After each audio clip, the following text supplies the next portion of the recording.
What's up guys, Joel here back with another video, and today we're going to be talking about mistakes that beginners make in the gym. Now, in order to get the most out of the gym when getting into it, having a bit of know-how before you get into the gym helps a lot. So I'm essentially just going to be compiling things that I wish I didn't do as much, as well as kind of things that I wish I did do when I got in the gym. The first thing I wish I didn't do when going into the gym, or did less of, was ego lifting. And if you don't know what ego lifting is, it's when you take a particular exercise and you do it in such a way that it's just wrong and it looks like you're moving with a bunch of ego, right? This could be you're going too fast through the weight. You could be using a weight that's too heavy for you, so you can't perform the exercise correctly, but because you're doing a heavier arbitrary number, it fills your ego up. Regardless, ego lifting is something you should not do when getting into the gym, right? It's better to lift very smartly on every exercise, right? When you lift smartly, right, you lift intelligently. So you go on an exercise, you do it with proper form and intention, leaving your ego at the door, doing the exercise with perfect form, with proper intention, even if it means using a weight that may not necessarily be impressive. But the thing that makes this better than ego lifting is what you did today will absolutely show tomorrow more. With ego lifting, not as much. Because when you kind of just rush through the motion and you're kind of just throwing up whatever, you can't really feel every part of the lift. You can't milk the exercise. You can't get as much out of it as you can, right? When you avoid ego lifting and you lift intelligently, you're getting as much out of it as possible. So it is recommended, especially for beginners, that you avoid ego lifting. But if I was to tell my beginner self something, it would be to just lift correctly and check my ego at the door. Try to move with as perfect form as possible, consistently, and that's what I would do, right? Because I would look better now if I had stuck to that 24/7. Even now, sometimes my ego still gets in the way, and it's something I have to work on. So learning to not ego lift when getting into the gym is something every beginner should learn. Now, the second thing I kind of wish I didn't do as much when getting in the gym, this is probably my biggest mistake, was eating like a fat fuck and just having a bad diet in general, right? When you're a beginner in the gym, you can kind of progress very fast, kind of doing whatever you want, right? So it's easy to eat whatever the fuck you want, do whatever the fuck you want. But the problem with having a bad diet is, one, you could be looking a lot better with a better diet, right? If you're eating a bunch of foods that are not satiating, right? So you have to eat a lot to be full. You're probably pushing yourself into unnecessary caloric surpluses, right? Gaining more weight than you need to, in excess of fat, right? Granted, you are supposed to gain fat while gaining muscle, but when your diet is so bad that you're gaining even more than you need, it doesn't help. In addition to this, bad diet usually shoots my performance more. People like to throw the idea around that more carbs, no matter what carbs they are, is better, but it's not always the truth. I found that once you go above a certain threshold of carbs and you start eating more than you need, it starts to make you feel sluggish. And so if there was one thing I could go back and do it better, it would be to eat better, because I would look better and be a lot more ripped. That's the one thing I could never get right, even still today, is staying consistent with a proper diet. If I could have abs like other dudes with this amount of muscle I have, I would be the happiest man alive, but I still can't get out of my bad diet. In addition to that, my diet is the reason why a lot of my workouts end up going shitty, because I feel sluggish, right?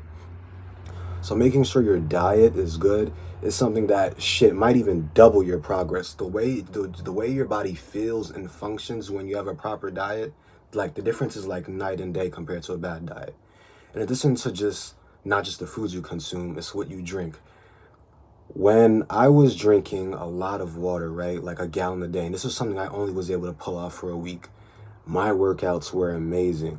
Even if I didn't eat enough the day before, I didn't sleep enough, I still felt amazingly energized on my workouts. My joints had no pain, and I overall was just in a better mood, and everything felt lubricated, and I felt like there was a lot more flow. So when you give your body the fuel it needs, granted, you give it enough, but not more than it needs, and quality shit of what it needs, like proper proteins, like chicken, proper carbs, like potatoes, proper things to drink, like water, your body performs a lot better in the gym and you can even progress a lot better. Now, this next one isn't a mistake, but it's something I wish I would have started doing earlier, right? And that is like tracking my lifts or writing it down somewhere. So I personally track my lifts in my notes, right? So an example, right? I might have hit the 125s on incline bench press for a good 7 reps last workout, right? So I'll write in my notebook that I have to hit it for 8. And what this does is a lot of the times you won't be able to go like up 1 rep, but that delusion will kind of fuel your sets. It's like, ooh, I don't even feel like I can do 9 reps, but I gotta at least try to break it because my goal is 10. And if I don't at least break 9, that's kind of pathetic, right? Now, granted, this is not necessary for every set, but having that number in your mind of what to hit will keep you on track, because it's also very easy a lot of the time to stop a lot shy of what you can do just because it feels hard. Like on a set that's where 10 reps is failure, right? 7 and 6 reps is still gonna feel fairly challenging and like you're pretty close to failure. But if you can do another 4 or 3 reps with good quality, why wouldn't you? Now, granted, not on every set, because the goal is to stimulate, not annihilate. But on some sets, you should be doing this. In addition to that, it just allows you to know what you're doing and to kind of keep your progress moving fluidly, right? I found when I don't write shit down, granted, I'll still train hard, but I'll kind of just, yeah, this felt good. Yeah, this felt like I progressed. And I'm in the same general rep range 3 months later with the same weight. But when I do write down what I have to do, and it's like, and I have that delusion and I have shit that seems just a little bit hard to do, it really does give you that extra mental push you need to actively progress and push yourself harder. So writing down your lifts and tracking your lifts somewhere is an amazing way to help your progress go up. Now, more on something I mentioned from last tip, another thing that I would recommend not doing, the stimulate and annihilate thing, right? You want to train hard, but you don't want to overtrain. And some more explanation on this, right? There's only a limited amount of work that our muscles can recover from. And if you kind of overshoot this and you do more than what you can recover from, chances are you will either you only do exactly what you did last time or less. And more often than not, you will end up doing less. And eventually, this is going to lead to your central nervous system getting shot. Granted, your central nervous system will need a break from the weights every once in a while. But this is just going to make the process a lot more faster and frequent. You do not want to overtrain. Let's take 2 scenarios, right? There's this guy who has 50 workouts in a year and another guy who has exactly 50 workouts in a year. This guy trains a little less harder, but a little smarter, right? Gauging when to stop, when is enough, within proper volume, within proper intensity, overall just not overdoing it, right? 50 total workouts of this, and he was able to effectively recover from almost all of these workouts because he didn't do more than he should have. And there's another guy, granted, this guy trained a bit harder than this guy, right? Good. But because he kind of trained so hard that he couldn't recover from everything, he got maybe 25 or 30 effective workouts that he could recover from. Who do you think ultimately made more progress? The guy who didn't overdo it and was able to effectively recover. One of the main things that you should be doing, right? When you're working out, everything outside of the gym you're doing that's relative to the gym should be for the purpose of recovery, right? So the guy who can properly manage his volume but still get a lot and a good amount in and train hard and recover from everything while doing that is the guy who's going to go way farther. So making sure you don't overtrain, you train hard, you stimulate but not annihilate most of the time is exactly what everyone should be doing in the gym. Another thing that I wish I kind of didn't neglect when getting into the gym was a lack of self-care, right? And this is most advanced, this is not just a beginner mistake, this is shit that advanced people do, right?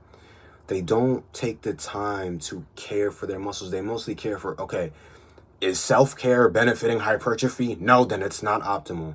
That's a dumb-ass way to move. The smart lifter is always going to win over the dumb, strong lifter, right? If you don't give your muscles care, right? You don't give it the occasional stretch, the mobility work, the icing. Guess what? You're not going to be able to lift good for a long enough time. And then shit, you might not even get to your goal physique. Or you might find yourself getting injured a lot or having to take recovery weeks. And then you'll have a lot less time in the gym. And then you lost, and then you didn't make as much muscle as you could, right? Or you just generally feel shitty in the gym because everything feels shot. Like, I've had that before where, like, I didn't feel too healthy in the gym, so my motivation was kind of gone and I didn't want to fucking do it anymore, right? So taking care of yourself in the gym is mandatory, right? And as for some basic self-care, I recommend icing your important joints twice a week. So like your lower back, your shoulders, your wrist, your knees. Getting on like a daily stretching routine, not like right immediately before you work out, because some people think it shoots performance even though it really doesn't. That's an outdated study. But having like some type of stretching routine that will help your lifts in the gym, and taking your recovery weeks when needed. Your body will get shot from time to time, even if you do everything properly and you do stimulate, not annihilate. But you still do need to give your body and your joints time to recover so that you can keep lifting for longer. And a lot of the times, when taking recovery weeks, I almost always come back stronger. So taking care of yourself outside of the gym is very helpful. And one last thing I definitely see beginners do is not sticking to a routine. Switching up your routine every 5 seconds is kind of suboptimal. The way to build muscle is by progressive overload, meaning you progress your exercise over time, whether that be in weight, reps, or you shortening the rest periods. You're making it more difficult over time, and you continue to overcome the difficulty that you keep giving yourself is how you build muscle. So if you're switching from like, oh, let me do a dumbbell curl this week. Oh, let me do a hammer curl this week. Oh, let me do a cable curl this week. You had 1 week on each exercise. That wasn't enough time to progress. So yeah, if you don't even give yourself enough time to progress, you're not gonna gain as much muscle as you could. So sticking to a routine and exercises long enough for you to make significant progress is the superior way to go about things. And there you have it. Those are things I wish I knew as a beginner. Let me know what videos you guys want to see next, and I'll get right to it. Thank you guys for watching.